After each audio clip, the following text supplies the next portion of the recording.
Just before we start, I just wanted to mention one thing quickly. Hellas & Co. and Sporting Club Hellas are independent missions. They're both run solely by myself. So if you could like, comment, subscribe, all that good stuff, it would mean the world. Check out hellasandco.com. And without further ado, let's get into it.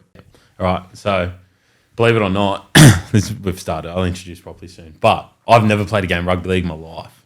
And I signed up to play in this like charity. I got asked to play in this like charity match coming up. Yeah. Have you got any tips for me? No. Not at all. Just do your best. Where do you reckon I should play prop? Well, I mean, you're physically, that'd be inclined. The first position that comes to mind. But I'm not against anyone backing themselves in.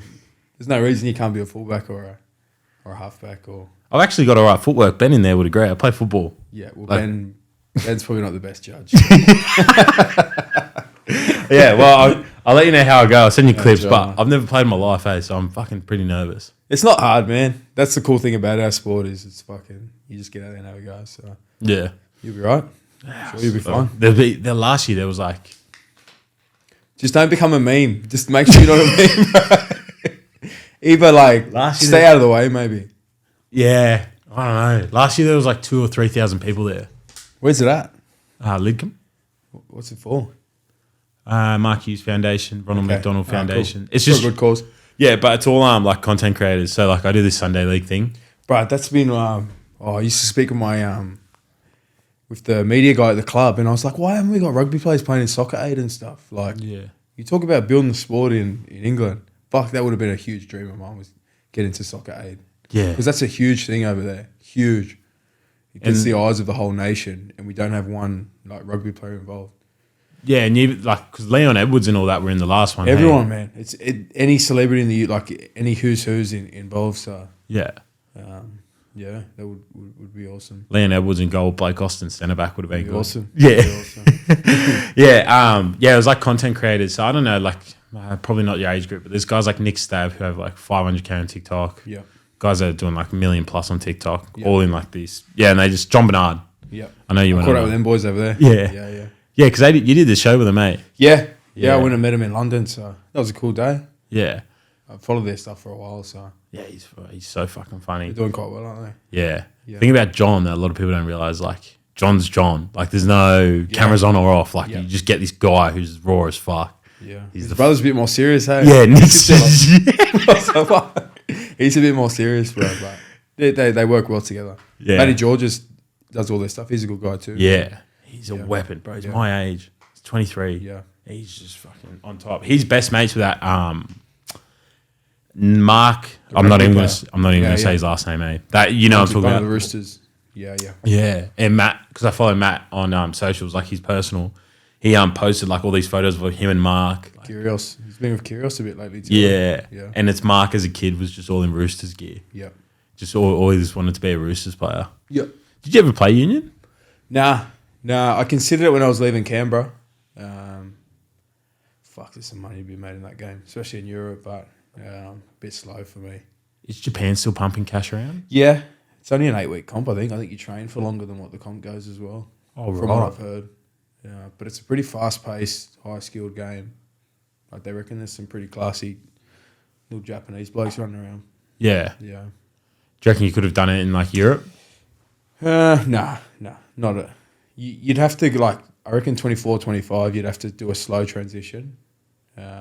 Like, when I was thinking about it when I was 27, you'd have to go down the Super Rugby path, which the money I was on at Canberra to then drop back. Like, there was no money in that. You only earn money if you're international, and you were 4 or 5 years away from doing that. That was the only thing that sort of stopped me. But, it's in Europe, it's huge. Yeah. Like a Six Nations game, and that stops the nation, like Wales, England, Ireland, Scotland. Yeah. That'd be unreal. Did you go to the World Cup while you were there? Nah, but that was a bit of an embarrassment, really. The rugby one. Yeah. That was in France.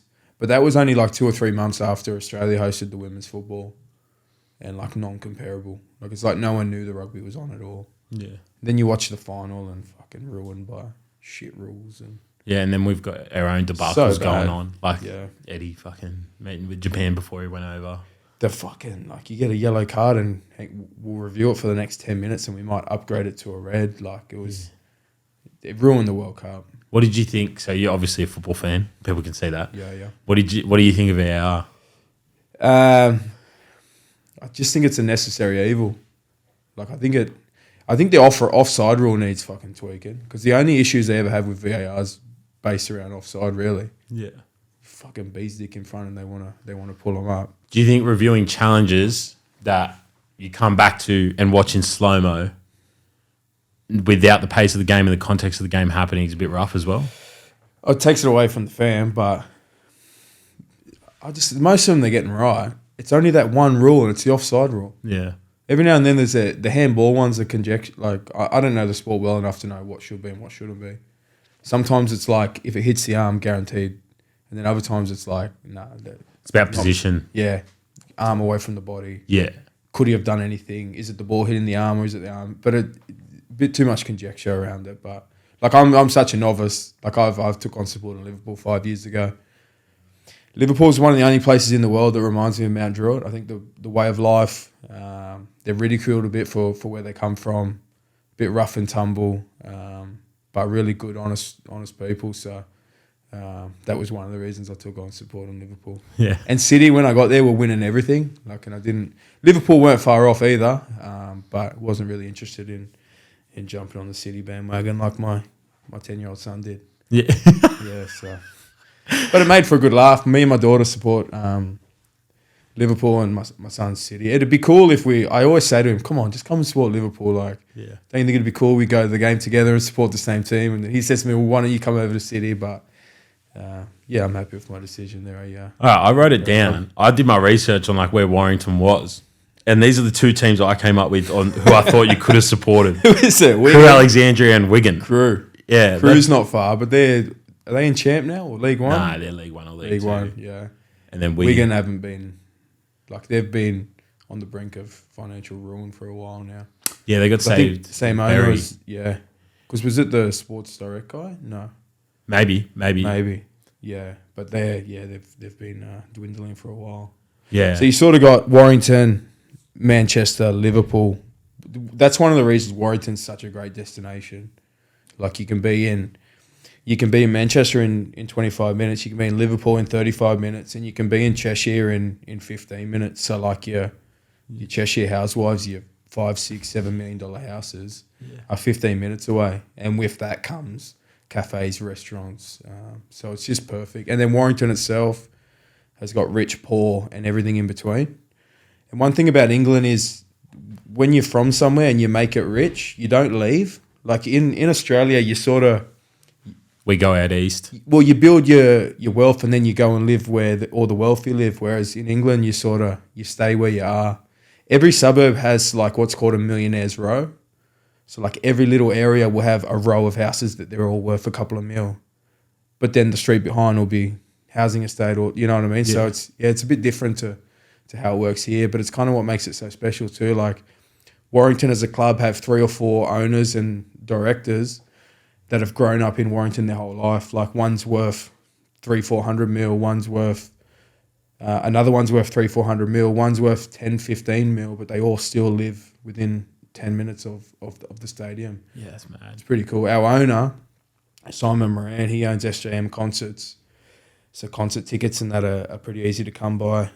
But he still gets a bus to the games like he did as a kid. Like he's really cool, man. Such a special guy.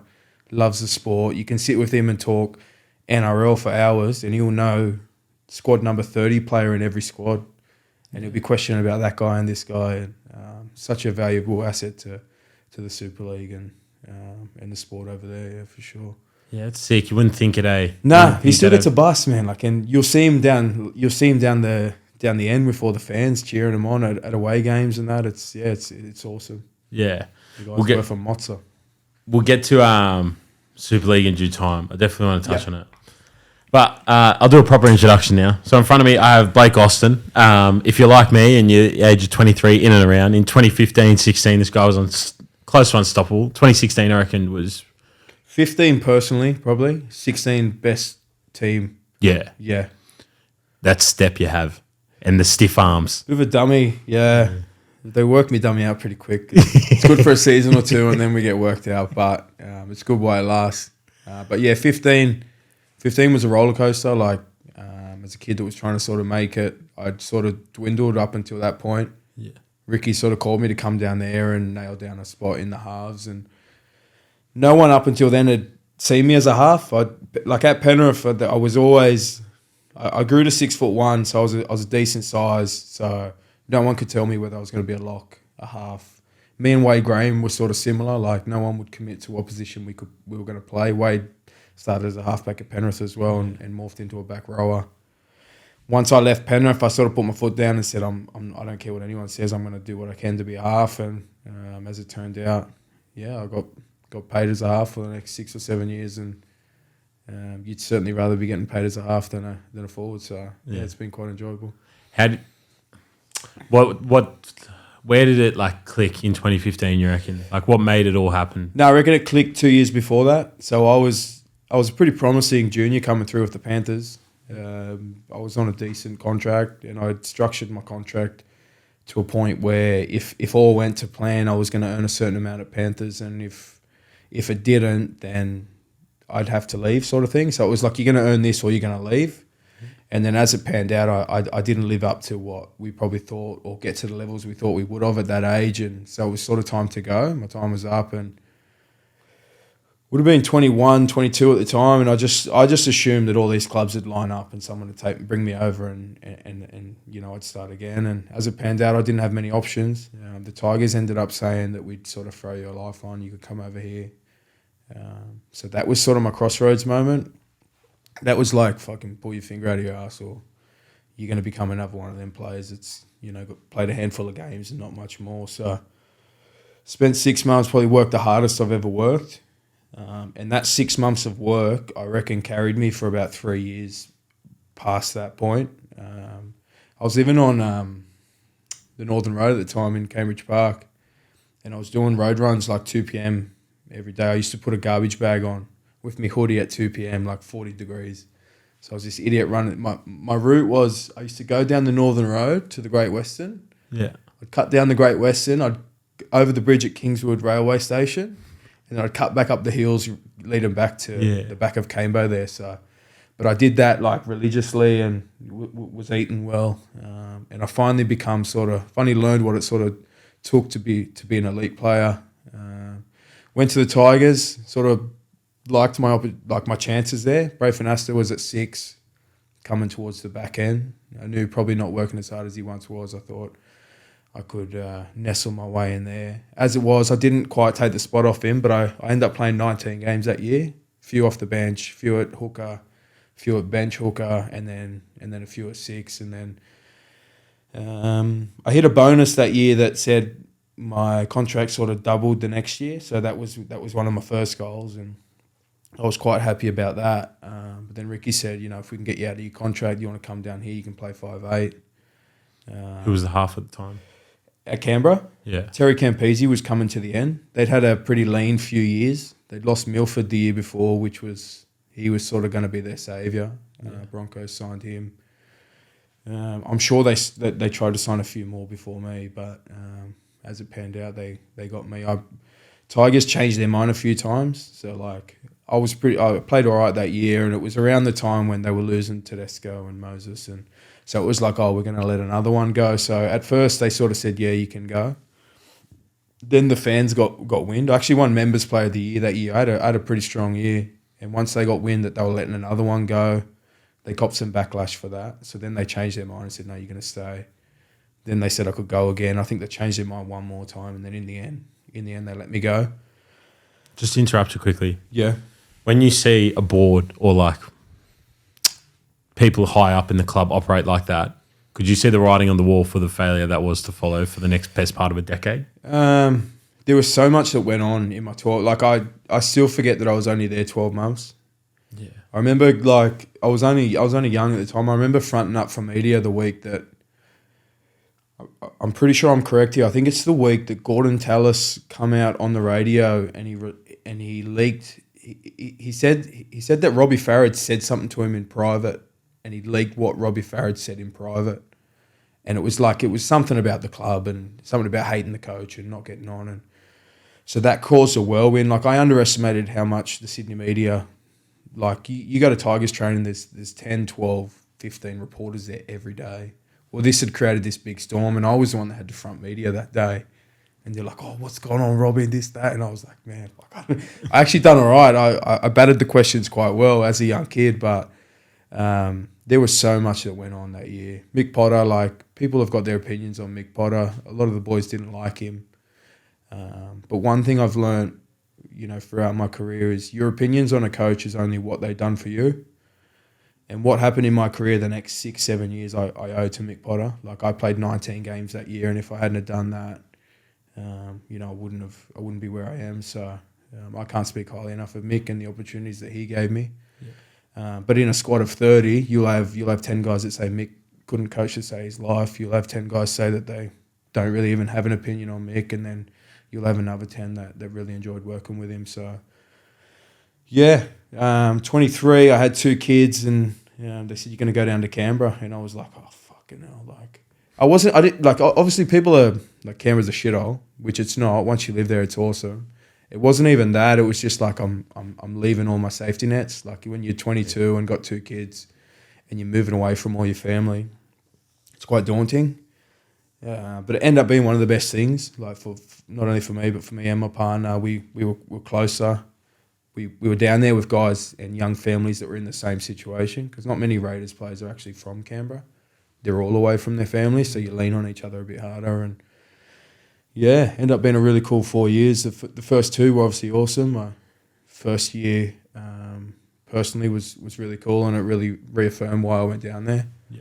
I grabbed the Dally M5 Out of the Year trophy at the end of that year, which from where I'd been the sort of 5-6 years before that, you couldn't have sort of predicted. And probably one of the best nights of my life to grab that. I think the 4 players nominated that year were Milford, Michael Morgan, and James Maloney. Wow. Milford and Morgan were both in the grand final, and James Maloney's James Maloney. So, yeah, when they read out my name, that was pretty cool, and I'll always have that trophy on my mantle at home, and something I'll look at with fond memories. There's 2 questions. First one, what's Ricky like? Yeah, you know what? You would have seen his press conference about Jack this year when he cried. Like, the amount of times as players we've seen Ricky cry. Like, he's an emotional guy and he loves his players. He'll back you to the hills until he won't, if that makes sense. Yeah. He's an emotional guy. I think he's got to where he's got by being that emotional guy. When everything's going well, he's the best guy to have in your corner. You wouldn't want anyone different. I think as a half, you naturally, your relationship has the potential to not fracture, but if things aren't going well on the field and he wants you to do one way, you think you're going to have friction. And I don't think it got that bad in the end. Like, I'll never say a bad word. Like, what him and Don Fern had done for me at that club, like, even with my contract situation, like, people probably don't realise, but I left the Tigers on a 3-year deal. So my first year, I'm named the best 5'8" in the competition, and they've potentially got me on a deal for 2 more years that they'd signed 12 months ago when no one wanted me. Yeah. So, like, I would have been second, third year on 250, 300 grand, which at the time, like I mentioned, the other 4 boys that were nominated for that award, they were all on 700-800 grand. Do you know what I mean? Yeah. But Don got me in straight away and said, like, we're so proud of what you've done, and we're gonna restructure your whole contract, and that money's gone. You're gonna earn this. So, like, they changed my family's life, really, when they didn't have to. They could have dug their heels and said, you signed this 3-year deal. We're the geniuses, and you're gonna stick that out. But yeah, can't speak highly enough of what they've done for my family, for sure. Yeah. What's a Ricky blow up like? Or does he just blow up in the media? Because, like, you know football, so Jose. He'd warn us. He'd warn us before he was going to do it, almost. Like, he'd be like, well, fucking, you were dog shit today, but I'm going to have to go in there and fucking tell everyone you're dog shit. Yeah. Or then he'd back you on days when you thought he probably shouldn't. Had some funny laughs. I remember we got towed up by Para one game, and he comes in and he's like, boys, like, we're discussing what we think went wrong. We had a long turnaround leading into Para. One of the boys stuck his hand up and said, Ricky, I think we trained too hard this week. I think that led to us being a bit fatigued and not not performing well. And he went, you weak cunts. Sorry the language, but that was the word he said. And from that moment on, it was like, because he opened the forum as in, let's have a discussion about what went wrong. And from that moment on, you sort of thought, well, you've got to come up with the right answer. It's not an open forum. You've got to come up with an answer that's sort of along the lines of. He used to tee boys up as well. Like some boys would speak in video, and you just knew that Ricky had teed him up to say that. So he'd pull boys into video, and he'd say, listen, when we go down here, I need you to say this, this, this, and this. And he'd have the same sort of guys that he'd asked to get his messages across. So poor Jackie White and Sia Soliola, they used to spread the gospel for him. So when they talk, everyone would just go, fuck off. This ain't coming from you. Come on, boys. But, man, awesome time. Awesome. Best. Canberra and Warrington, best sort of 3, 4, or 8 years of my playing career, and made lifelong friends, like proper friends that my partners, friends with their partners, and yeah, awesome stuff. So then 2016, we're sort of teetering around sort of round 10. We have a meeting and we identify unforced errors as the thing. If we can get that under control, we can give this competition a shake. And I remember the meeting exactly, and we focused on unforced errors. So we were like, we understand we're a team that takes chances, and the chances that we take that are the right option to take that chance, we can live with that, because that's a team that we are. Like we had the Rapanas, Leiluas, like they were doing things that in other teams, like your coach would never let them do that. Yeah, like you get nicked. You're on a sideline and you're setting for a kick, and he wants to scoot down a short side, but it'd come off. Do you know what I mean? So we were like, we're going to back us to be that team. But if we want to be that team and take risks, it's the unforced stuff that we have to get out of our game. And it sounds pretty obvious, like get your unforced errors down, you're going to be a better team. But we went on a run, I think, like we won 13 of our last 14 games. Like it was like the coolest 3 months of my life. Like I think one of the last games of the season was that one where Joey Leilua had done the flick pass behind his back. And he put his arms out and said, "I am God" to the camera. He literally did. We played it in video, the next week, and he said, "I am God." But it was that sort of season. Like nothing could go wrong. And you say nothing could go wrong. Nothing could go wrong for the team. We were doing. So we make the finals. We qualify.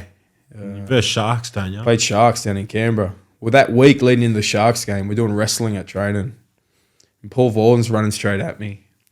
And I set myself a bit too early. Paul Vaughan's a big guy. He palms me. My head's down waiting for the tackle, and he just palms me and shoves me away. And I've gone to put my hand down. I've snapped me bones in my hand. Oh. And the boys still pay out on me because when you break a bone, you feel sick. Yeah. And I heard the break, and I knew I'd done something. But I walked out like this. And the boys always say they thought I caught a butterfly. They thought I was carrying a butterfly out of the room. Anyway, I rushed straight to X-ray. Two breaks in my hand. I need a plate. So I'm in tears at the X-ray. Like this is my first ever final series. We're a genuine chance of giving the competition a shake, and they're saying you've just broken your hand. So I missed the Sharks game. We end up losing to the Sharks. If we beat the Sharks that night, we almost win the comp, I reckon, because losing to the Sharks puts us on the Melbourne side of the draw. And it means we have to go down to Melbourne to get into a grand final. But so we lose to Sharks, and then beat Penrith. We get Then I just made it back for the Penrith game. I played with a big pad and that on my hand. Scored the first try. That was cool. Like we sold. There was talk at the time that the NRL weren't going to let us have a home semi because Canberra wasn't up to scratch or something, and it wasn't a good place for a semi. But they let us have a home semi. I think we sold out like 28,000. Buzz in the city was unbelievable. The boys made the final in 2019. And obviously I wasn't a part of that, but I could imagine what the town was like, the send-off to the grand final on that. But that week was unbelievable. I scored the first try, which was cool. I think there was a young Nathan Cleary in that team. Yeah. How did you feel? Because Penrith obviously gave you like the berth in the NRL. Yeah. How did you feel scoring at Panther Park for another team? It didn't really phase you. Well, it was at Canberra. True. But you always try and save your better games for the teams that you'd previously played for. I had no hard feelings leaving Panthers. Like I had to leave. It was probably more my own fault than theirs that I had to leave the way I structured things. Yeah. But yeah, you always try and save your best games for the teams you used to play for sure. And then Storm. Yeah. We lose 8-4, I think it was. It was 2 or 4 Something. points. It was, I remember it was 4 points. And there was a moment in the game, Jack Whiten goes down a short side off a scrum. And poor Eddie Lee, I don't think Ricky's ever forgiven him, to be honest. But Jackie Boy goes down a short side, throws the cutout to Eddie Lee. And Eddie scores his try 9 times out of 10. You know what I mean? But the ball's just gone through his hands and it's an open line. So, like, you catch that, it's almost a different game. But, yeah, it probably didn't sink in how close we've got until we lost against Melbourne, obviously have a few beers. And then on the Tuesday, we're at the Dally M Awards, that's the grand final week. And we're going, fuck, we just played 3 days ago. Had we won that, we're in a grand final. Super happy for the boys that they end up doing it a couple of years later. But, yeah, it would have been awesome to be a part of. Do you think if you beat Melbourne? Well, I think if we beat Sharks, it puts us on the other side of the draw. So you think that's more the deciding game of that season? And then in saying that, we go to Melbourne and we almost do enough to beat them. We only lose by 4 and we push them the whole way. Canberra have a gun record at Melbourne. They do, but in a major semi, like we were a young side, maybe everyone was feeling different to me, but just in the back of your mind, you're thinking these guys are final specialists. Yeah. Your Cronks, your Smiths, your Slate. Like you forget we're versing those guys. Yeah. Do you know what I mean? We get within 4 points of some of the best players to play the game. So, just an awesome ride. And unfortunately, it come to an end, but probably like what we done at Leeds 2 years ago almost rivaled it. But obviously in the Superleague, it's not as cool as doing it in the NRL. Yeah. But to go like 3 months without sort of losing, it's a pretty cool ride, yeah. Yeah. Circle back. I don't want to miss it. 2015. Do you think you could have played in Origin? Do you think you should have played in Origin? Yeah, for sure. I really do. I think I was unfortunate that I was at a time when nothing against Laurie Daly, but he was picking and sticking aside that I'm not saying I could have helped or would have changed anything, but I think I'd done enough to warrant a chance. I'd only ever had my eye on the 14 position. I think I'm a 14 specialist. I was saying to my agent when I was looking to come back this year, I said, ask any recruitment officer to go and watch any game I've come off the bench and I've been the best player on the field. So, like, I wasn't saying I had to go in there and be a 6, but, like, I went and I played City Country, which that's the only chance you sort of get to show what you can do at the next level. I scored a hat-trick that day. It was one of the best days of my life as well. So I thought I'd done enough. I thought I'd deserved a spot on the bench at the very least. And I think, being a bigger body, 6, can play 9, can play in the back line, can play lock, back row. I thought I was in with a chance. And moments like that can alter your whole career. Do you know what I mean? Yeah. Like one opportunity like that can set you on a trajectory that I don't regret it, but it would have been pretty cool. Anyone that grows up in New South Wales would have loved to have represented the Blues. Yeah, for sure. Yeah. And then 2016, like we were in the mix. Like I remember Joey on Channel 9 was pushing for me and C's to be the halves pairing. Yeah, wow. And I feel for Mitchell Pearce because Mitchell Pearce had so many opportunities and obviously couldn't quite ice it. But I still believe every single year that he got the opportunity, he was the best number 7 in the competition. And it just so happened to be that they were up against the fucking Queensland side. But then, in hindsight, having said all that, the two halves that broke the drought was Hodkinson and Reynolds, and they were two guys that they raised a few eyebrows when they were picked. But you had to try something different, and they were the ones that got it done. Yeah. Forget about that. I forget it was Reynolds. In my mind, it's always Pearce that broke. Yeah, and it was Hodkinson that throws a dummy and scores that try that, you would have loved for it to be Pearce. Yeah. And as a Blues fan, you're like, it's easy to judge him and say that, he was the halfback in that era, but he was definitely, without doubt, the best number 7 in New South Wales during that era. There wasn't anyone that sort of should have unseated him, I wouldn't have thought. Hodkinson obviously did that 1 year and got the job done. But definitely, Mitchell Pearce, what a player. 2016, we've gone over. 2015, we've gone over. 2017, how did you feel about that year in 2018 as well? Could you feel Canberra? Because you guys, 2015-16, Canberra came like agonisingly close. Yeah. Real, like you were saying before when we were talking about it kind of revived Canberra. Yeah. In that time. 2019, obviously, you get to the pinnacle. But 2017-18 were kind of like Disappointments. They were on the back of 2 really good seasons. For whatever reasons, it's always hard to put. It's always hard to tell exactly. I think there was 3 or 4 of us that come in 2015. I think we definitely turned the club around in some respects, because when you have a couple of good seasons, then players start looking and saying, well, that guy moved from Sydney and went there. That guy moved away from here to go. Like, because it's the area. Canberra's always struggled because it's considered a shithole. When you get there and you live there, it's an awesome place to live.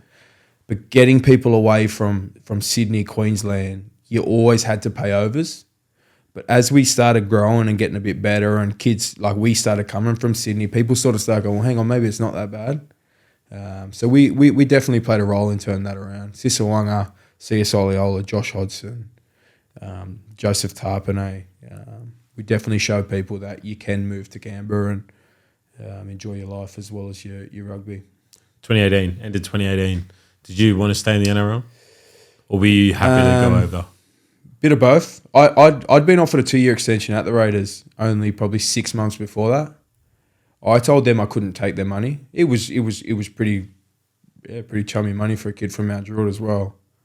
I literally told them that I was probably unhappy to a point that I wanted a change. I needed something different. The way I am, whether it's my ADD or, I felt like I'd overstayed my welcome a little bit. I felt like it was in their best interest to get someone else in, and being away from mum and dad and being down there and not enjoying your rugby. Like, I'd probably been put on a pedestal the 2 years prior, and I'd seen what it was like to, like, in 2015 also, I had a fucking 6-inch goatee off my chin, which was cool. Like, it added to my character and that, but it also meant I couldn't go anywhere without getting recognised. So I'd very quickly become this guy in the game that I wanted to become.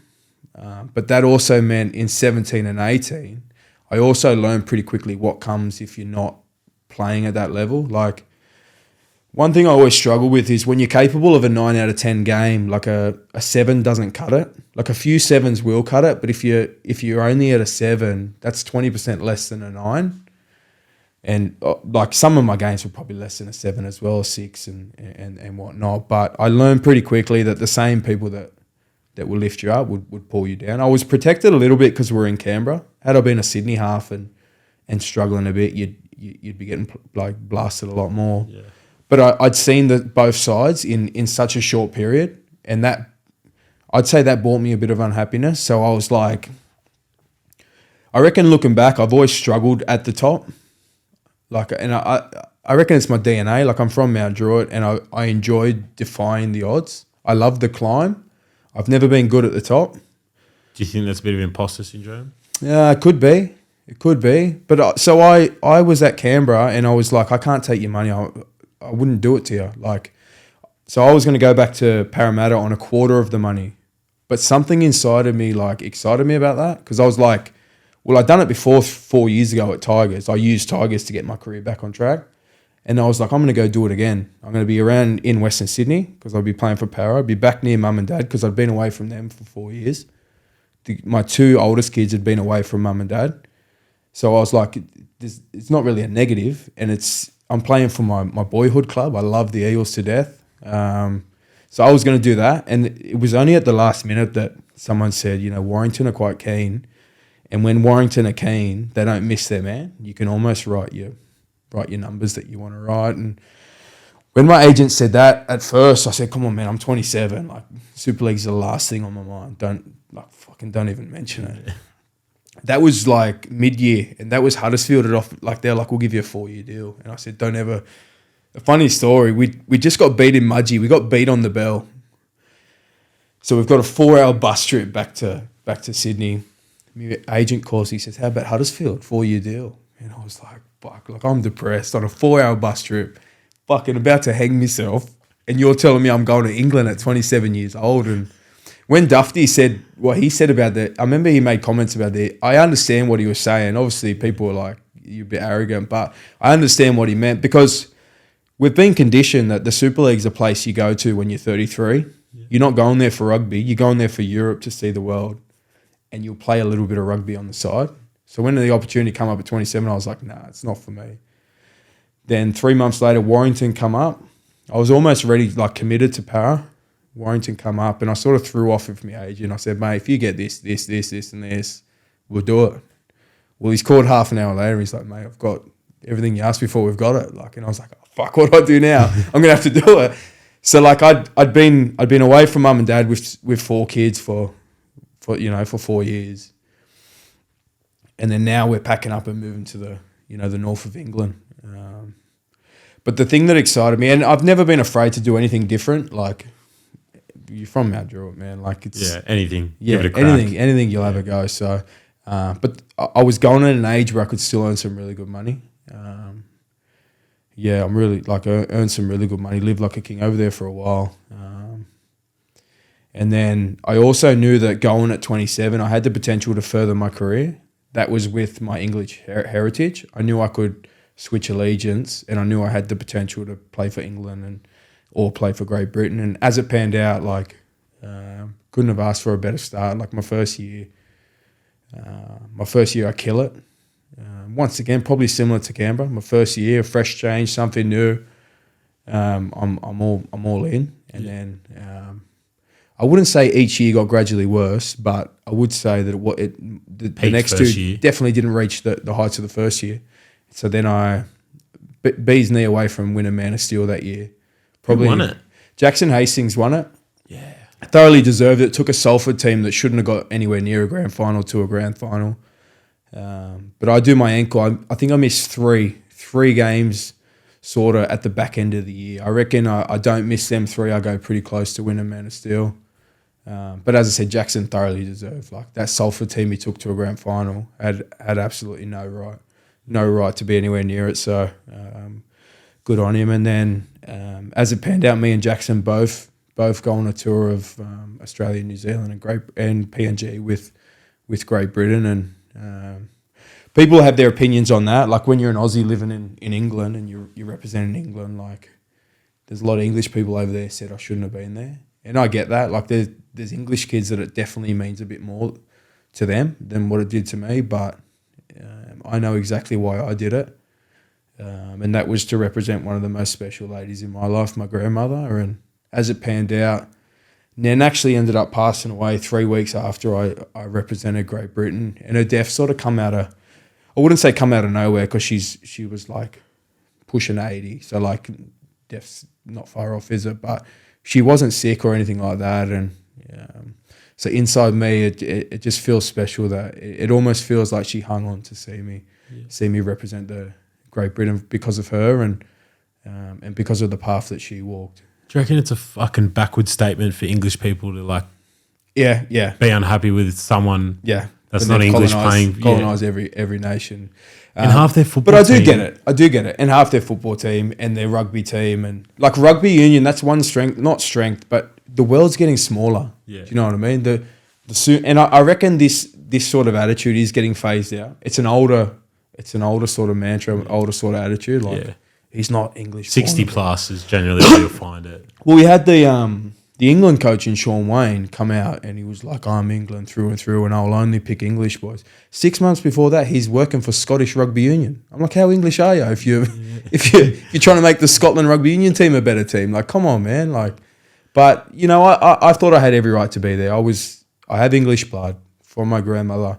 I was living in England at the time, embracing everything the country had to offer, paying my taxes in England. Like, people try to compare me to Rengie Chase. I think Rengie Chase only played because he become a resident. Like, I'd like, yeah.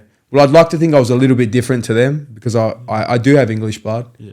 It wasn't just because of residency, and I embraced everything England had to offer for sure, and I'm really proud I got to do that. The other country you end up playing Portugal. I did that at about 16. Who the fuck was playing for Portugal? Anyone? The De Gois brothers. Isaac never played, but all his brothers played. Isaac used to run the water. Yeah. I'm a little bit embarrassed about it now, but I wouldn't change it because it put me on the path I was on. How did it happen? How did you end up playing for Portugal? Dad knew an Australian guy. He played rugby with him growing up. He married a Portuguese lady. He was a rugby mad guy, and he got in his head that he was going to start Portuguese rugby league. So he was the coach. he ended up saying, "Do you want to come for a run?" Now, when it says I've played internationals for Portugal, this was a setup where the team would meet at the gate. They'd put out an email to 30 Portuguese blokes, and 15 would reply, and they'd say, be at Western Weekend at this date, and we'll verse Malta. There was no kit. It wasn't a camp. There was no kit. It was in its such infancy that I was kind of helping them in that scenario. And I played the first couple of games, and I ended up being one of their better players. So they invited me back a few more times. And I don't think I've been asked the question more throughout my career than how the fuck have you played for Portugal? Because I'm like, my pale skin and my blue eyes should give it away. But I've told the story before too. Well, my first year at Canberra, there was a kid and he won a competition with the Raiders. And for the prize, he got to pick his favourite Raider to show him around the facility. So he picks me, and we're off on the tour. And his dad said, come on, tell Blake why you've picked him. And this 7-year-old looked me in the eye and he says, Blake, I'm Portuguese too. And I said, oh, that's great, mate. That's awesome. I didn't have the courage to put him down, but I felt like such a fraud. So I had to pull the dad aside and I said, listen, mate, I feel like I've got to let you know that I'm not actually Portuguese. But I didn't want to break the kid's spirit. But yeah, it was a tough one. We went on a preseason camp to Portugal with Warrington. So you go on camps to the sun to get out of the crappy winters. And I was quite surprised there was no fanfare at the airport when I landed. So no one knew I was coming back. So. Did you get any games of football in when you were in Portugal? No. But I always said to my son, we'd love to go to some across Europe. But some of them are full on too, aren't they? Yeah. France. Well, some are entrenched in religion and war. We had Justin Sangare come to Leeds, and he's from France, not far from Marseille, and they reckon it's fucking. Marseille's fucked. Be careful what shirts you wear and colours. And same with if you go into Scotland and you go to Glasgow and you got Rangers, Celtic, that's entrenched in religion. Yeah.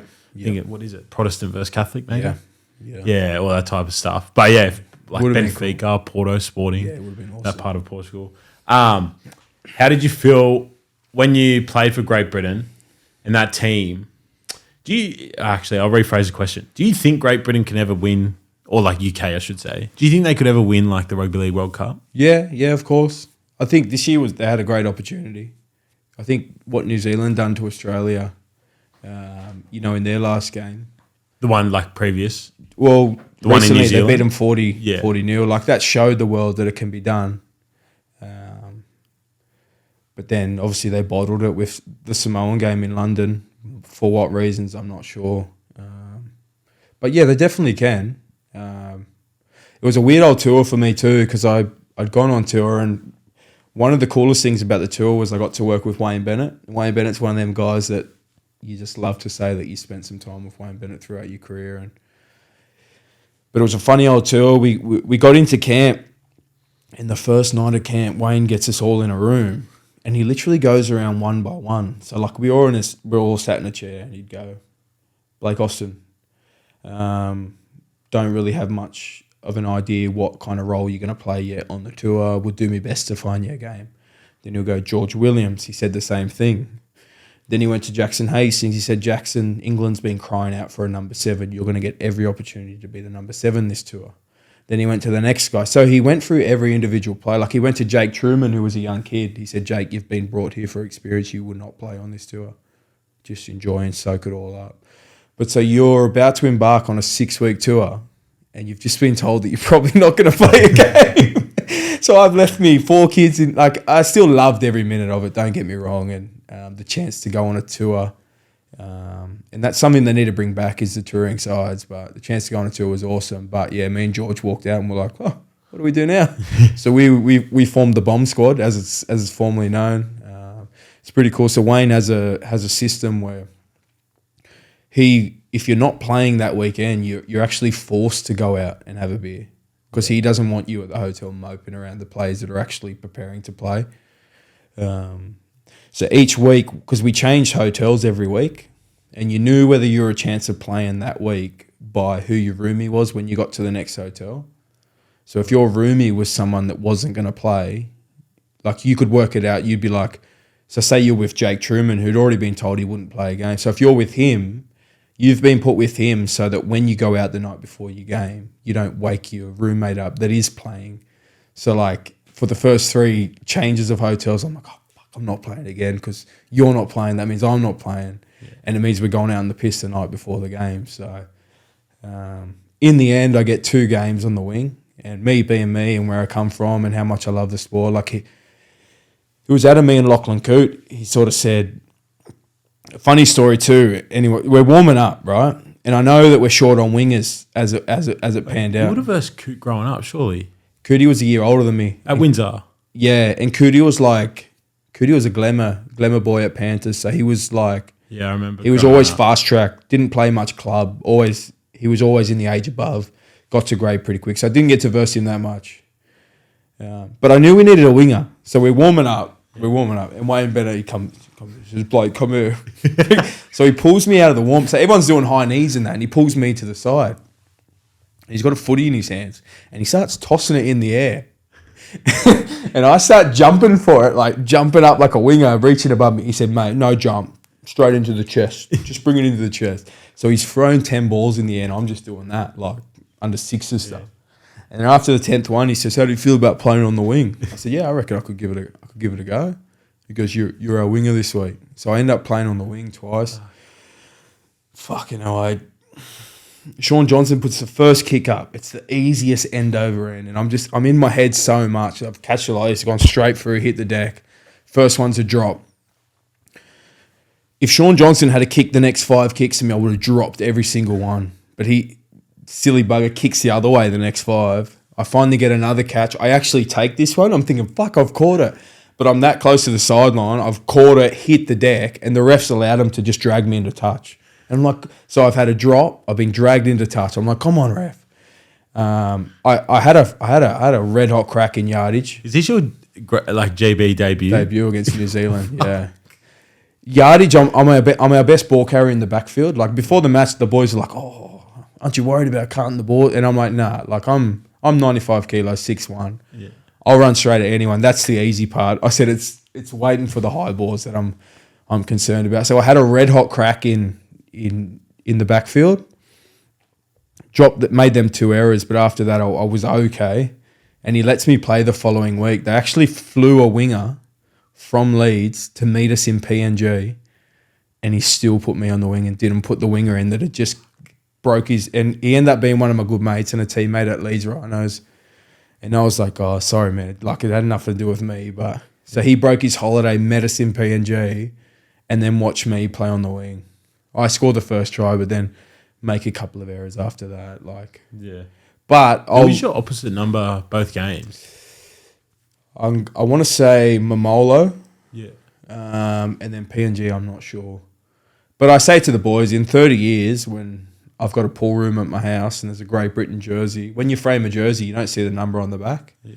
So I'll be telling them it was number 6. And I played 5'8", and we beat Australia 12-10. So, really, I'm really proud. It's not something I took lightly. Some people might think I did. But another one of them really cool moments that I'll look back on it, I guess now, at the end of my professional career. Yeah, you can tell you look fondly on it right now. Yeah. On those memories. Yeah. What's Wayne compared to Ricky? Different. So different. How so? Ricky's more hands-on. Wayne puts people around him that do his work for him. Wayne's strength, like I saw Wayne's strength, and you hear stories all the time, but I seen his strength in the first 5 minutes I met him. Like this old, lanky nerd, not nerdy, but you know what I mean. He's an old white guy that's not very cool. And he comes in and he's shaking hands like one of the boys. Yeah, daps. You know what I mean? So he sits at the back.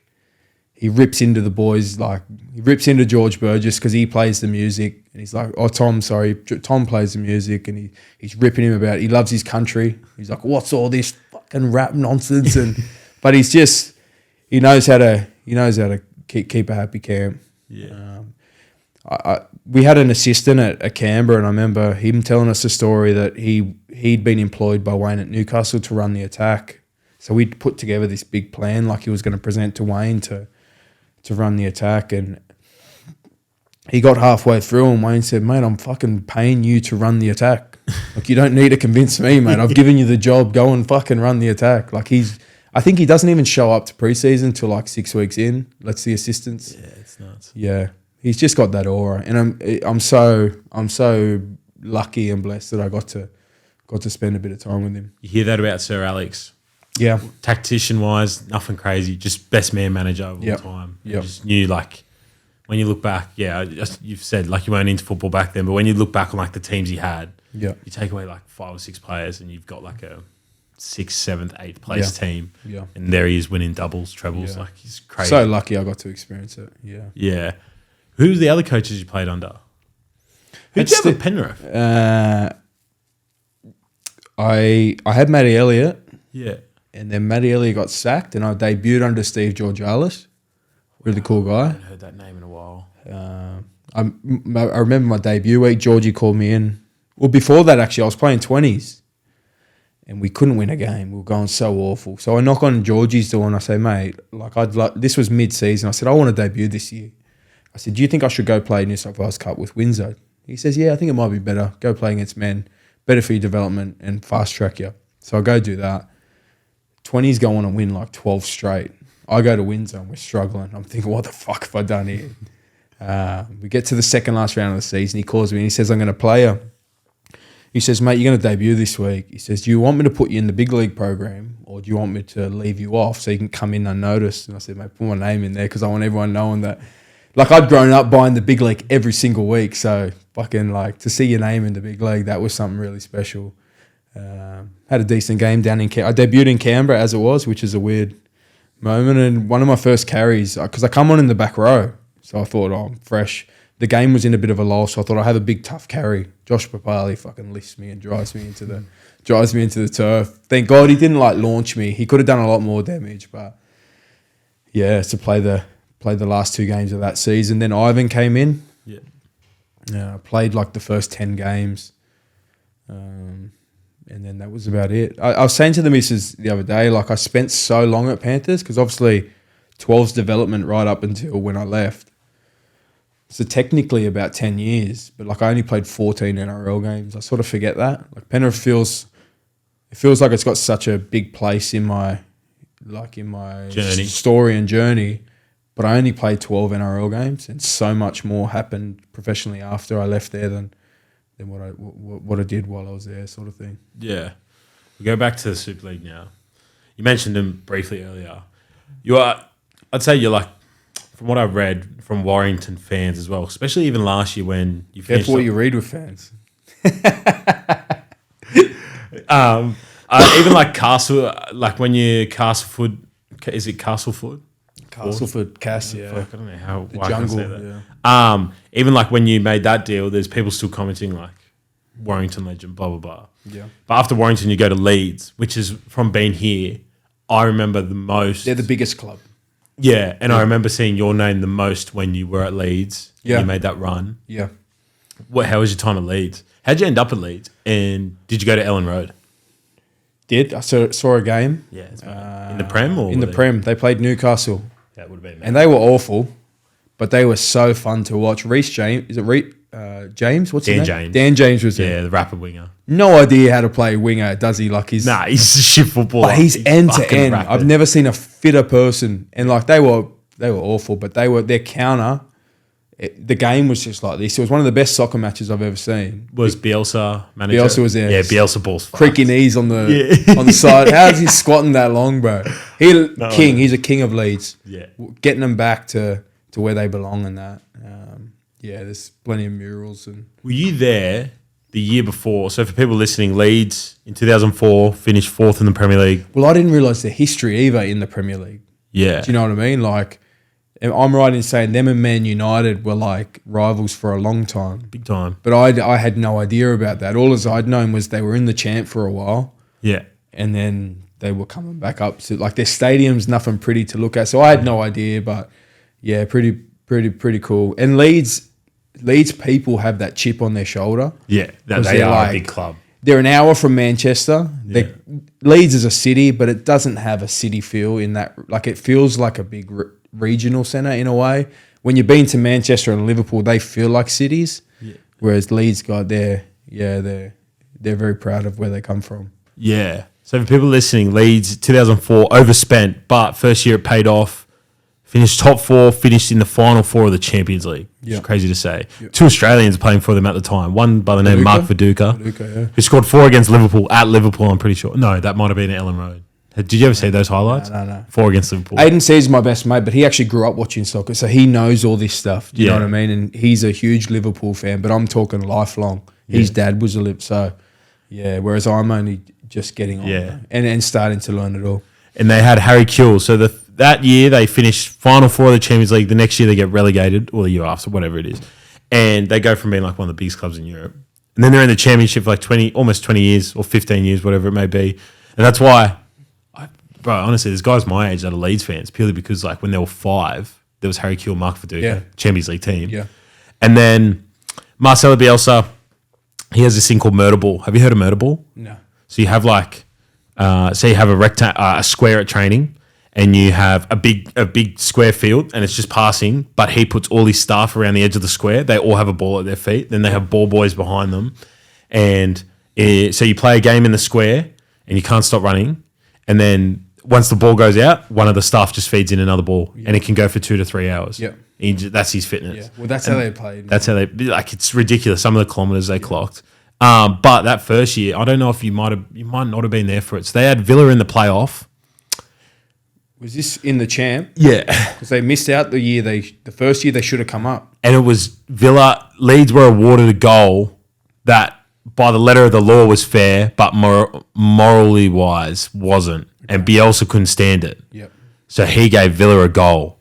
Villa had Jack Grealish, but Villa went on to go into the Prem. Yep. I remember that year that it was like they should have come up, but they didn't. Yeah. Pablo Hernandez was there. Because they ended up coming up a year later than what? Is that right? Yeah. Yeah. It was the next year. Justice was served because Bielsa did the right thing because he's always been like that. Like it's Bielsa's way. And then, they come up. And they actually had a really good debut year. Yeah. But then the wheels kind of fell off. But even so, it seems like all the fans still want him there. Well, the thing is too, Rhinos have been the most successful league team as well. Yeah. So, like, the Rhinos have... Ellen Road still packs out, and it's still, like, gold mines getting your hands on tickets. Like, we spoke about City, and the joke is that they can't fill a stadium no matter how many... Yeah, and they can't. But it's still, like gold getting your hands on. But they've had 2 very successful teams. The Rhinos have probably held the mantle the last 20 years when they've been down a bit. Like, we touched on Kylie Lulua, his son signed at Burnley, but Kylie won 8 premierships at the Rhinos, which is like, they come through an era which is unbelievable. Jamie Peacocks, Kevin Simfields, those kind of guys. Like, it is pretty incredible the dynasty that they had. So it is a very proud city, and they've been very lucky to have 2 really high performing sports teams. I underestimated, so I Warrington, one of the best organisations I've been a part of.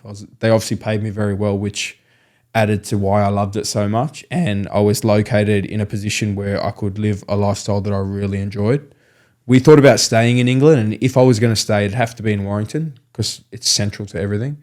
But leaving Warrington, I underestimated how big a deal Leeds Rhinos are. I don't know if you know so me and C's, we got signed to go to Leeds. C's left Huddersfield, I left Warrington.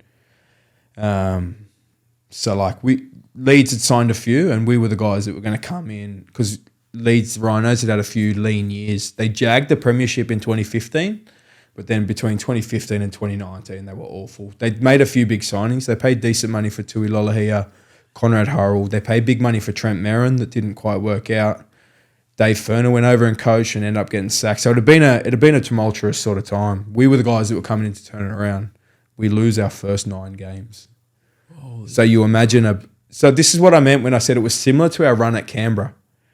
We lose our first fucking 9 or 10 games. No one, like, when you're losing like that, you're locking yourself in your house. You don't want to go to the shops. Yeah, you don't. You win a game, you're like, I'm at the shops. Yeah, fuck, hey, how are you people? Hey, how's it going? You lose 9 in a row, you don't want to go anywhere. They're like, who the fuck are these Aussie guys? Like, that's what they like too, paying their big money to these Aussie cons. They're fucking shit, piss them off.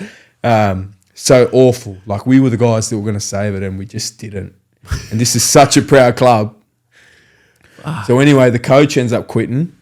Who was the coach? Richard Agar. He's now the assistant at the Warriors. So he's gone on. Oh, shit. Yeah. He's a head coach. So he walks away. He says, boys, I can't handle it. He says, my fucking head's falling off. Just for context, is only the players that people know here in Australia. There's you, Caesar. Was there anyone else? Me, Caesar, Dave Fusatua. Who else did we have? We had more. Shit, I can't even think. We had Matt Pryor. Yeah, wow. Decent list of names. We had decent, decent list. I'm trying to Reece Martin, who plays at a high standard over there. Yeah, good goal kicking back rower. So yeah, we lose our first 9. We're like, oh, what is this? I'm ready to pack up. I kid you not, I'm on my couch on Seek, and I'm like, what jobs can I find in Australia? Because this is not fun. Like, the whole town hates us. So Agar quits. I begged him not to quit because I thought we could still do something. He ends up walking away.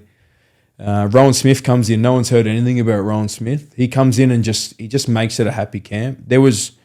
I didn't realise, but there was a lot of baggage with Agar that a lot of the younger English boys didn't really like him. How come? He was really honest with some of the English boys, and the English boys, which in a way Agar probably did, but he probably gave the Aussie boys preferential treatment.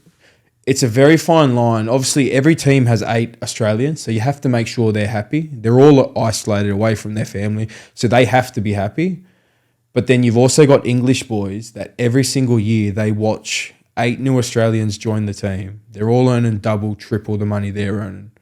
So when they're getting treated better and they're earning better, they're like, oh, fuck these guys. Animosity builds. Yeah, so there was a bit of baggage there. And the boys at Leeds, I say this, I think they are pretty proud Leeds, and it does take a while for them to warm to you. They weren't sure on me and C's for a while, I don't reckon.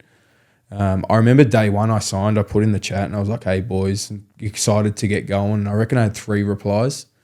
They were 3 Australians. Zane Tedavano was the other one we had there. So Zane, Matty Pryor and Reece Martin said, oh yeah, great to meet you, mate. And the rest, nothing. Crickets. I'm like, what am I walking into here? So we lose 9 in a row. Rowan Smith comes in. We end up winning like 13 of our last 15. And we go all the way to Old Trafford and get to the grand final. We lose C's in the semi, which was a big loss. He got KO'd by John Bateman, and 11-day concussion protocol, misses the grand final. Our lock ends up playing number 7. Done a good job, and nothing he could have done to. It wasn't his fault we lost. I'm not saying that. I'm just saying he played 7, but we just started poorly. They scored a try. Like we give away a penalty. Saints first set, they kick for touch, and then that next set they score that set. So it ends up feeling like it's just not your day. They score a pretty simple try, and then we only end up losing by like, I think it was 8 points or 10 points. We sort of claw our way back in the end, but that was an awesome experience. Old Trafford, walking out, flames going up, and you're walking out in the jackets, and it's pretty iconic. The actual build-up was awful. Like for a grand final, it didn't feel any different. There was no... Being a rugby league fan, like I remember when my Eels made the final, like we'd go to every fan interaction experience that week leading in. Fuck, over there, nothing. There was like a captains and coaches press conference on the Thursday, and other than that, it was just like a normal week. So they could have sold it a bit better, but the actual game day itself at Old Trafford, awesome. Bit of a blur. So we lose that. Get into the next year. It's obviously my last year of my contract. I'm 32 years old. I'm pretty happy with what I've done. I'd love to play another year, but I'm also a bit take it or leave it. I've never feared sort of post-rugby. I've always been a bit excited, whether that's naive or not, but I've always felt like I'll be okay. Once again, go back to me as a person. I can prove people wrong. Put me at the bottom and I'll climb. When I get to the top, I've learned that I can struggle a little bit, but excited for the hustle again. So in the end, the way it all worked out with my contract, I think a lot of people sort of underestimated the fact that I wasn't really scared to walk away. So I set my standards on what I wanted to play for another season. I was a bit disheartened by, I thought the coach not let me down, but he could have been a bit more honest with me, which would have made the whole situation a bit better. Sort of told me at one point we'd do a 1-year extension. 6 or 7 weeks goes by, doesn't say boo. I have to go back to him and say, what's going on? He's like, oh, I'm reconsidering. I was like, man, I'm old enough. We get on well enough. Like, you could have come back and just said, Blake, this is what I'm thinking.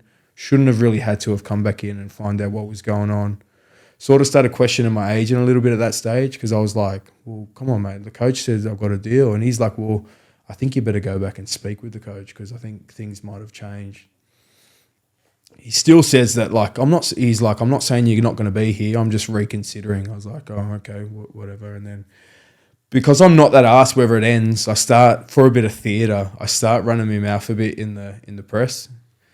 So I get man of the match I get man of the match a few weeks in a row. So I'm playing well and I'm like, fuck, I'm going to have some fun with this. So I get in the thing and the lady's like, oh, what's going on with your contract? And I sort of run my mouth and say, well, I think what I said was I'm not sure if anyone from the club's watching our games because I'm playing quite well and no one spoke to me about a contract yet. And obviously that didn't go down too well. Yeah. But as I said, I'm not fearing walking away. So I'm like, let's have a bit of fun, have a bit of theatre. Some people were like, oh, good on him, speaking his mind. Other people were like, he's an arrogant piece of shit. But I didn't really give a fuck. It was fun. Like it got rugby league back in the headlines. 3 weeks later, because I think I won 3 man of the matches that month. They have a Player of the Month award. So I get Player of the Month and this is a tip for any rugby league player. If you be controversial, you're more likely to get Player of the Month, Man of the Match too, because they want to hear you speak. So I win Player of the Month, and that grants another interview. So 4 more weeks have gone by, and I'm still killing it. Yeah. So the guy, like John Wilkins, his name, he's a bit controversial himself. So he's teeing me up, and I'm like, I don't give a fuck. I'm just going to go with it. So he says, oh, where you at? Like, what's going on? I said, oh, to be honest, I have no idea what's going on. I have to learn about my contract situation in Rowan Smith's press conferences. He only tells the press in the conferences and doesn't tell me anything. Basically, that's what I said along those lines. Yeah, wow. Once again, so I probably shot myself in the foot a little bit again, but I was just having fun and I wasn't asked of the repercussions. The next day after that interview, we coincidentally pull into the car park at the same time. He's like, do we need to have a chat? And Rowan was great the whole way through. I thought he was a bit dishonest at the start, and I thought as friends in the relationship we had, I thought he could have been a bit more honest. And being a 32-year-old, like, just tell me where we're at. But he's like, do we need to have a chat? And I was like, I'm okay, I'm fine. Like, I just want to know what's going on. And he was like, I don't really have an answer for you right now. And I explained to him again that I didn't fear him telling me that I wasn't going to be at the club. I wanted to know because it's the unknown that eats you. Like, you're playing well, getting man of the match every week, and so you're the topic of what's happening with his contract. My mum's calling me saying, I don't even know what's going on. Like, me family saying, what are you doing? You're doing this, you're doing that. And I hadn't even looked to leave because I'd played in the grand final 6 months before that. I was playing well that year. Yeah. So as far as I was concerned, I was going to sign another 12-month contract and then I'd sail off into the sunset and that'd be my career done. But that's not quite how it worked out. We have a deadline in England, so you can't move after, it's like in August sometime. Yeah. So after the deadline, there's only like 6 weeks to go. I get a call at like 9:30 and this, I didn't even realise at the time, but it was only 3 days before the deadline. And Gareth Widdop said, the coach from Cass, because he was at Cass, he said, the coach is going to call you. Would you be interested in coming and help us stay in the Superleague? Because them and Wakefield had a relegation battle. Me being me, the way I've been raised and... you're from fucking Mountie. Well, if someone says we need your help, at a minimum, I'm exploring how I can help these guys. So anyway, they say it's a relegation battle. I have no doubt that if I stay at Leeds that year, we make the semis. Leeds end up missing the semis. And I fucked them a bit because to get back at them in a way, I went in and said, listen, Cass want me to come and I'm going to go. Yeah. And you've only got 12 hours left on the deadline day to find someone to replace me. So good luck with that. And I'm going to go help. My talents are going to go to Cass because they've called me and said, we value and we want you to help us. So they couldn't find anyone to replace me. So I got up in front of the boys and I said, listen, boys, I'm really sorry because you guys are the losers in all this. No. But I know me personally, if I stick around here another 6 weeks, I'll run my mouth and I'll say something stupid that I'll regret for the rest of my life. So I think it's best for everyone that I'm just going to move on. I'm going to go help Cass. And I understand that it puts you guys in a shit spot, and I'm really sorry. Yeah. But I'm going to do what I feel is best for me. Cass ended up saying, like, come and help us stay in Super League, and then we can potentially talk about a contract for the year after. So I was like, well, nothing's happening here at Leeds. Why not? Why not go and fuck? And it seemed exciting at the time. Walked into Cass and I was like, oh, fuck. So the coach that had brought me to Cass, I'd signed on the Thursday. They had a game on the Friday. So I didn't play that night because it was so quick. So I come to the game to support him. I'm in the sheds after the match and the CEO knocks on the door, calls the coach out. Coach has been sacked. So I've been there fucking this. It's one of the hardest things I've ever witnessed in my life. This poor cunt's just lost his job in front of all us. The players are in the sheds demanding that the CEO comes in and fronts the players and explains why this poor bloke's just lost his job. So I'm like, I thought I had issues at Leeds, man. Fucking Cass this. So these boys don't know, because if you get relegated, your contract's gone. Yeah. So all these boys are like, fuck, we could be gone here. Like, the club could be done. We could be going down. Coach gets sacked, and in the end, like, I have no doubt that me going there helped them stay up. I only played 2 games, but they were the 2 most important. We beat Wakey and we beat Hull, and we managed to stay up. Cass were keen to keep me, but once again, not fearing retirement. Like, I told Cass, I said, I need you, because I had an offer from Featherstone. They were in the champ, but my deal with Featherstone was only if they came up. So I had to wait another 6 weeks to see if that deal even kicked in. Yeah. So Cass sort of said, listen, we can offer you security, a guaranteed contract, but it's a bit less than the Fev one. And I was like, look, if I have to retire, I'll retire. I'm going to ride the Fev one the whole way, unless you can match because I felt like Fev were the only club that valued me and sort of were willing to pay me what I was worth. Cass were counting on the fact that they could offer me security, but I was like, not really looking for security. Yeah. Looking to be valued. And if this is the end for me, and the worst thing that comes of that is I pack my kids up and I take them back to Australia around family, like, how is that even a negative? I've had a good ride. I've earned some good money. I've had some fun, made some good friends. So, yeah, here we are. We're back in Australia. I tried pretty hard with my agent to find an NRL gig. I still... Not so much now. Could you still do it? 14, any club called you, you reckon you could do it? I said to my agent, man, I said, go and watch any game I've come off the bench. Like, I am a 14 specialist. I'm 6'1", 95 kilo, playing the halves, hooker, lock, back row, centre, like, specialist. But no one, like, we've become a game that's so obsessed with the next. They're so fearful of missing the next big thing that if you're over 30, you don't get a look in. Do you know what I mean? Yeah. So happy for Aiden that he got a start back at the Tigers.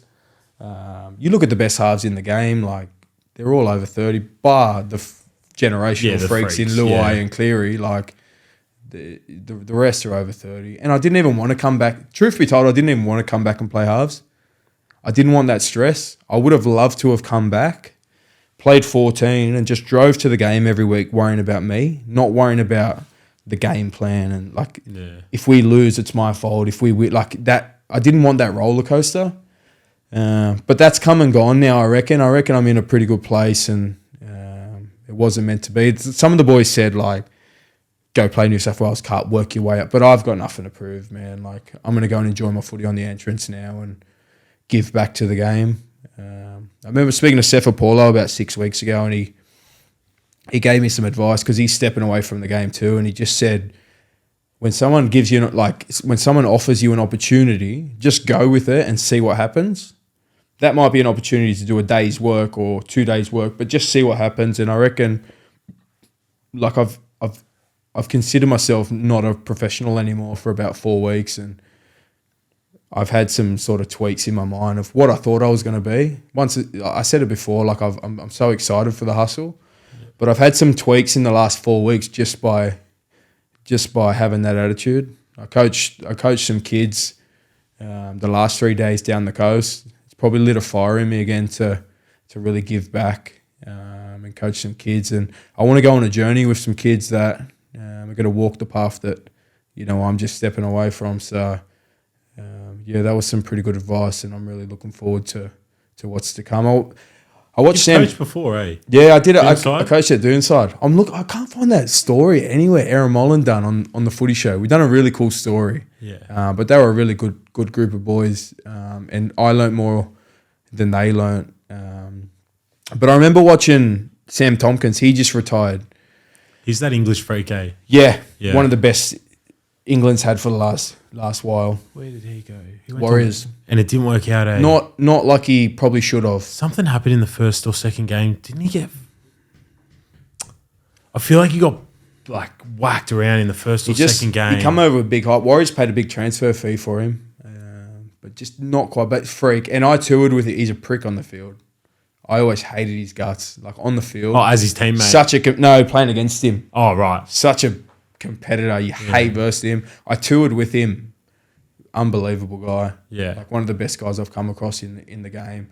But I remember he'd done his interview at the end of the match, and they were asking him about retirement, and he said he signed off his interview with something like, "I'm going to go away and be a better dad." Yeah. Now, I'm not saying I've been a bad dad, but I've been a professional for 12 years. When you're a professional, you're quite selfish. But not only have I been selfish professional, but I've also been isolated away from any little bit of help that I like. The things I miss, like we were in Canberra for 4 years and we're in UK for 5 years.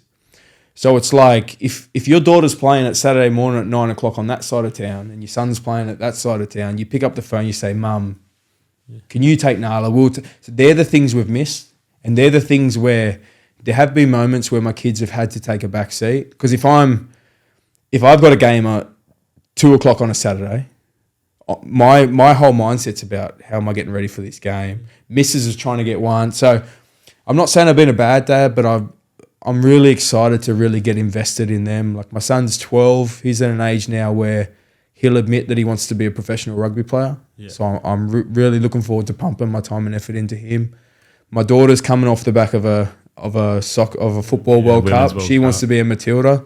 So I'm excited to make sure I get her to every session and every opportunity for her, just like my parents did. And I'm really excited about what's next for sure. Speaking of junior footy, you have one of the coolest stories. Yeah. Also shows what type of bloke you are. Besides the other story about you, I remember back in the day was you picked up a fan on your way to the game. From a bus stop, yeah. And the boys, yeah, it sounds a bit gimmicky, but I genuinely I genuinely like the fan experience. I think is everything. Yeah. He was mentally impaired. Like he wasn't. Yeah. If I don't know how to say it properly, but he was like a tragic big Raiders fan. I pulled into the same cafe every home game to get my coffee, and this one day I happened to notice him at the bus stop, head to toe, Raiders everything. So I said, "Come on, let's get in." And the drive there on the way to the game, he must have asked about every fan rumor possible. He's like, "Oh, what about this guy? Is it true that?" So but then what I didn't know was when he got to the ground, he was going to go and tell every man his dog that would listen that he got a lift to the game with me. So that was really cool. But I've always been that guy. Like I've always been the guy that if I see a game of touch on the side of the road, I'd stop my car and get involved. And there's so many of those guys in the game. Obviously, there's a lot of stories that go untold, but I've just always been so privileged, and it's been a negative in a way. Like I reckon I've always been more obsessed with the sport than I was playing the sport. I get you. And one of the shittest things about being a professional rugby league player, you can't be a rugby league fan. Do you know what I mean? Like I want to be the guy at the pub slagging that guy and saying but you're versing him. You know what I mean? Or I want a podcast that says, well, he's fucking pretty shit, or he's good, or he's awesome.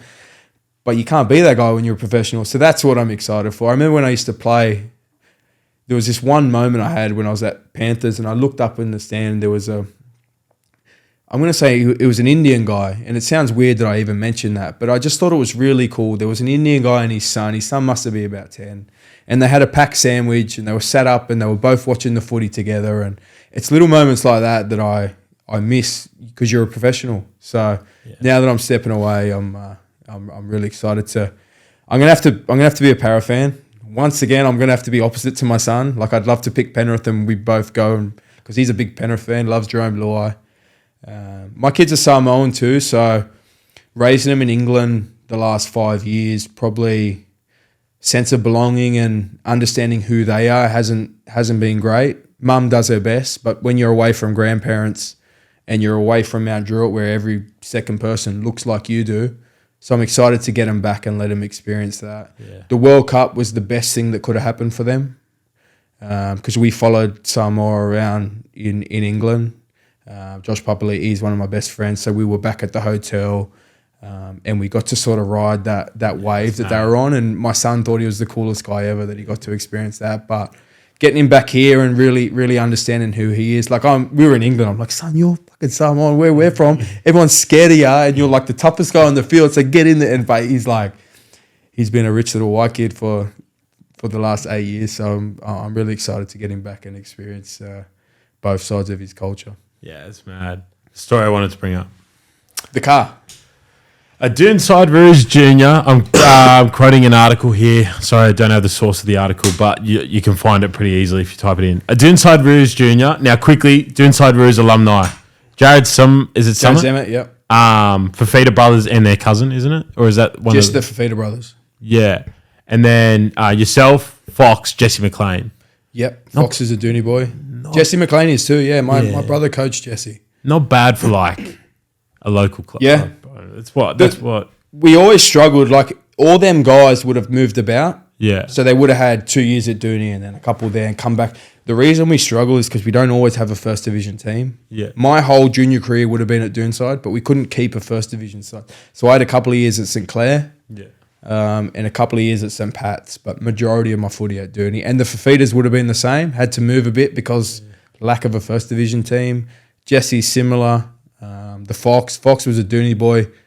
My family and Josh's family quite close. They're pretty proud Indigenous family from Doonside. So it is a good little strong club. Yeah, I'm not sure if it's these Fafita boys or Gold Coast Fafita boy, but my dad grew up playing AFL. Yep.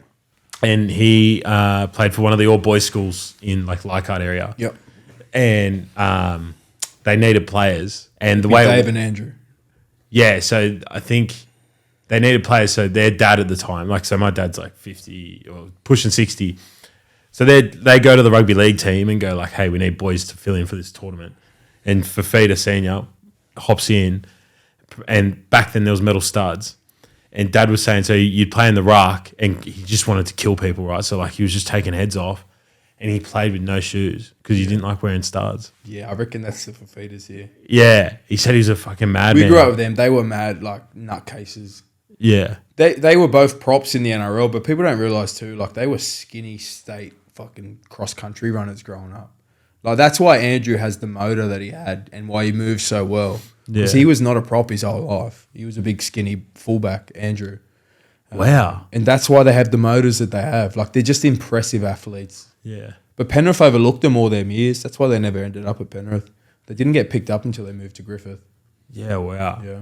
Now, in 2001, you appeared on the Footy Show as the winner of the League of Their Own video contest for Best Junior Rugby League Try. What you won at the time, which was worth a fair whack, was a Holden Jackaroo. 37 grand. Holden gypped us, but. Why? Well, Mum and Dad weren't the cleverest, but there's one thing. No, I shouldn't say that. That sounds bad. Mum and Dad were awesome, the best. But there's one thing they done that was really clever. They didn't want to keep the car. They wanted the cash for the car. So, because we were in Housing Commission in Doonside at the time, this was their ticket out, basically. Yeah. They could afford a mortgage, but like most parents, coming up with a deposit's hard to do when you're raising a family and working off one income. So they took the money. So we had to go to Holden. We had to explain to them, mate, we don't want your car. They said, go to the yard, pick a Jackaroo, point at it, and then we'll come back inside and do the paperwork. We'll buy it off you. So the car was worth $47,000. For us pointing at the car, they gave us $37,000. We lost 10 grand. They bought it back as a second-hand car. We could have took it and we could have sold it privately, but Mum and Dad were like, we don't want that hassle.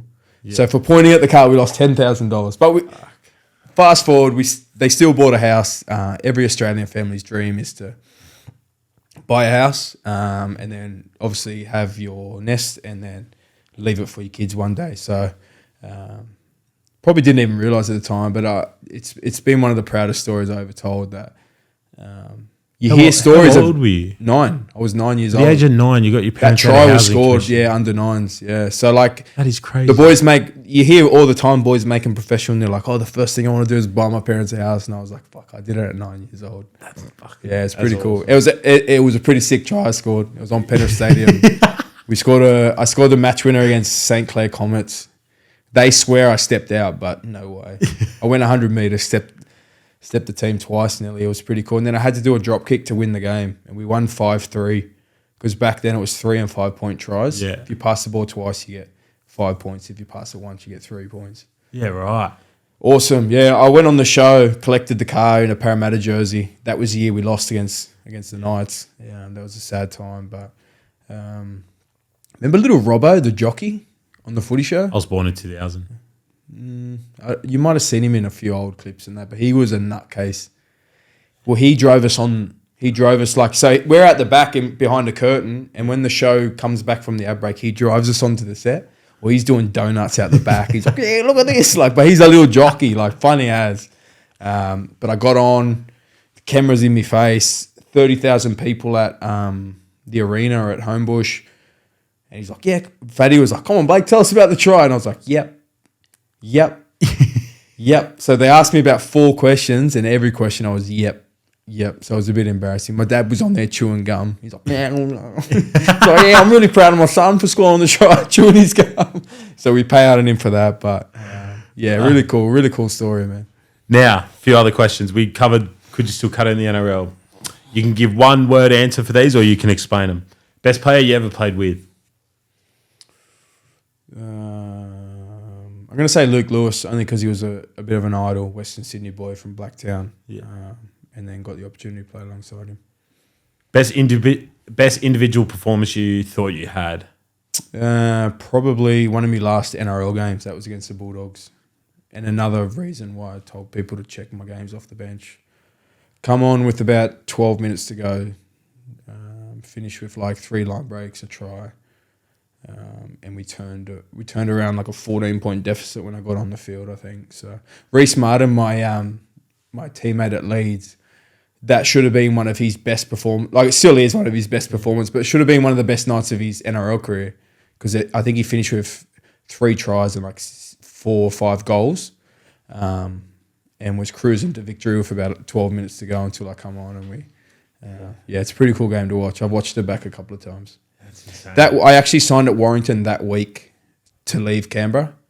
So that was sort of part of the reason why I was on the bench. Kind of fuck it mentality. Yeah, and then I was sat there the whole game and I was kind of this fucking prick's got me sat here this long, we're losing. And then I almost didn't want to give him the satisfaction of after the game I was like, I shouldn't have done it. He sat me there that long and I've given him the satisfaction. But it was a really cool night, yeah. Yeah. Ricky gave me a good rap after and said after what's been a really tough week for me and that to go out and do that in 12 minutes was pretty cool. Yeah. Hardest player you ever played against? Yeah, I'm going to say Dave Taylor. I've said this before. But I was playing for the Panthers at Stadium Australia early in my career and I was marking him and that was him at Souths in his prime. No idea what he was going to do. He could run, fend, grubber, pass, cut out, bomb. This, you just didn't know what he was going to do. And all that aside, he was 125 kilos, could run like the wind. Got to play with him at Canberra. He come down to Canberra. I remember that, yeah. He'd just been sacked from Catalan and we gave him a lifeline. He was working in a pub and training of a day. Unbelievable guy. Got flogged. Ricky would just flog him every day. Do you think that's what Dave Taylor needed? Yeah, but he couldn't do weights, bro. He was too big. If he did weights, he wouldn't be able to move. He'd be too muscle bound. So he'd only do cardio while everyone else was doing weights. Just a funny big guy, man. Yeah. And the boy, he used to be the butt of a few jokes and that at Canberra, only because he was getting flogged and he was there on a lifeline and that. And I used to say to some of the boys, man, this guy's played for Australia. He's played Origin. Yeah. We shouldn't be laughing at this guy, man. He's done it all. We should be so grateful that he's come to our club. He got offered money to stay, and then he turned it down to go to Catalan. Yeah. And we were like, oh, good on you. You got your life back on track. because he come there for the lifeline, and he did quite well. So we could have stayed, but he chose Catalan, and about 4 weeks later, that's when he got sacked. He was on a pre-season camp in Spain or something and got sacked. Yeah, poor bugger. He's driving trucks or something now up in Queensland. Yeah. Sit in a video room with him, bro. He's like this. Couldn't even breathe, man. He's like one of the biggest humans. But here's another one that like I'm glad. Like I've been pretty blessed with some of the guys I've got to take the field with. He's one of them. Louis, Trent Waterhouse, Petro Sivanasiva. I debuted alongside. Petro's the best embodiment of a leader I've ever met. I think for like my generation, obviously the boys have done the three-peat, but before that, like Petro out and out was the GOAT for like all of us boys growing up. I remember I was 19 at the time, just coming into grade, and we went to Port Macquarie. My son was born that week, so I'd gone on a pre-season camp 5 days after my son was born, which is like tough on the missus and the family, but it's what you do when you're a professional. But I remember the game finished at Port Macquarie, and my family, my missus and my dad and my mum were on the other side of the field with the newborn, and he made the effort to come over and say hello. He knew sort of what I'd left behind to come on the week-long trip and that. Met my dad, met my missus, met my son, and I remember it must have been about a month later at the stadium, said hello to my dad and said his name. My dad was like, fuck that guy. Like, and that's just a story that's always stuck with me, that like, what a guy. Remembering someone's name that you don't have to, like it makes a massive difference. Massive dent on someone's life. Yeah, my dad thought that was really cool. Now, this one I love hearing any player answer this exact question. The most underrated player you ever played with and the most underrated player you ever played against? Underrated played with. Played with Daryl Clark at Warrington, hooker. Yeah, probably one of England's best nines in the last. Obviously, Roby's done what he's done, but Daryl Clark's been probably one of the best nines in the last 5 to 8 years for England. Would have loved to have seen him come out here. He come pretty close a few years ago. Nearly went to the Titans. I only say he's underrated because he hasn't come out here, and the people of Australia probably don't really understand what he's capable of. But just a ball running nine can spark a game, and my type of nine too. Like, he's not asked about rugby. He was in the spine with us at Warrington, and he'd come into spine meetings and they'd be like, Daz, what do you want? And he's like, oh, I'm not asked. Just tell me what I got to do and I'll do it. Like, didn't want to talk rugby for days, just wanted to get out and play. And tough kid from a tough area of Cass, and done really well for himself. And one of my best mates now, one of the best friends I've made in rugby. Underrated to play against. Did you hear like Cameron Smith's answer was Nigel Plum? Plummy, yeah. Well, I played with Plummy, never against. And you played with what was Elijah's last name? Taylor. Those boys could fucking tackle. Yeah. Remember Adam Docker too, but yes, and he was a bash brother, but he retired with concussions, didn't he? Or shoulders? Yeah, one of the two. Those years, those Docker, three could kill me. Docker went close to Origin as well, out of nowhere. Adam Docker, what a name! Yeah, come out of nowhere at Penrith too. Just was like playing 20s. I think he retired at 24. Could bang, man. Solid guy too, so big. Yeah. David Simmons, maybe. He was pretty underrated. Nice Sharks? guy. Sharks, but at Panthers. Yeah. Probably still knocking around Penrith somewhere too.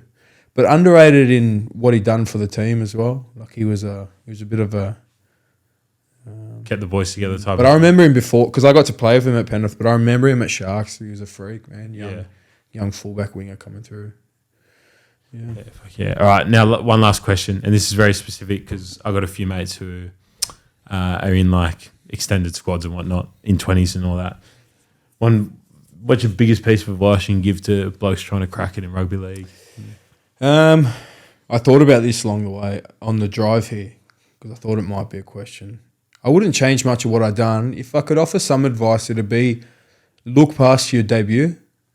I reckon, like, anyone that ever told me how hard it was to make it, I was like, fuck you, I don't care. But then now that I think about it, subconsciously I kind of bought into it, because in a way I always told myself, and kids do it all the time, I reckon, but they're like, I just want to play one game. Like, this is my dream. Just let me play NRL one time. You know what I mean? You'll only go as far as you dream. But if like I'm saying that I never bought into the people saying how hard it's going to be. But then if I told myself one game was going to be enough, well, then I kind of subconsciously bought into it. So I reckon it's set your goals past the debut. Like a debut is going to be one of the best nights of your life, but don't tell yourself that one game will be enough. Look past it and actually map out where you want to go and where you want to get to. Yeah, That's fucking awesome. Yeah. It's Blake Austin, ladies and gentlemen. Thanks for hopping Thanks, on, brother. guys. Really excited. I've watched the studio come to life from the other side of the world, and I've seen some of your stuff too. But really excited to be in here for sure. Yeah. For those who don't know, Chris, one of the owners of FTA, grew up playing against Osto, still remembers his under-14s grand final. I think it was 17. There you go. I was 16. C-grade. C-grade, yeah. I backed up for Dooney and he was playing for... I think I did score a hat-trick that day. I played centre, actually. I was playing centre and played all right. We beat Collerton. So sorry, Chris. But thanks for having me today. No worries. Thanks, brother. Cheers, Thanks for hopping on. Awesome. See you next week.